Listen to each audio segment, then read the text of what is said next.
নমস্কার বন্ধুরা, welcome back to my channel. তো আজ আমি আবারও নিয়ে এসে পড়েছি একটা ইউনিক অ্যান্ড সিম্পল রেসিপি। তো আসুন স্টার্ট করি।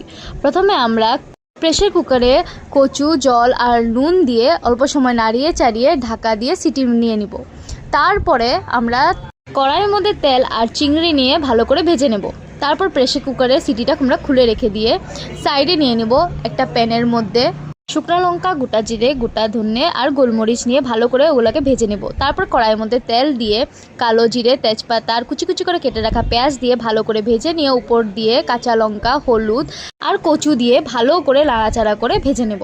ভালো করে ভাজা হয়ে গেলে উপর দিয়ে আমরা দিয়ে দিব চিংড়ি ভাজা। তারপর ওই ভাজা মশলাটাকে ভালো করে গ্রাইন্ড করে রেখে দেবো। তারপরে চিংড়ি ভাজাটাকে ভালো করে নাড়িয়ে চাড়িয়ে উপর দিয়ে জল দিয়ে আবারও ভালো করে নাড়িয়ে চাড়িয়ে উপর দিয়ে ধনে আর গ্রাইন্ড করা মশলাটাকে দিয়ে আবারও ভালো করে নাড়িয়ে চাড়িয়ে সার্ভ করব চিংড়ি কচুর তরকারি। আপনারা ঘরে ট্রাই করবেন, অবশ্যই কমেন্ট করে জানাবেন কীরকম হয়েছে।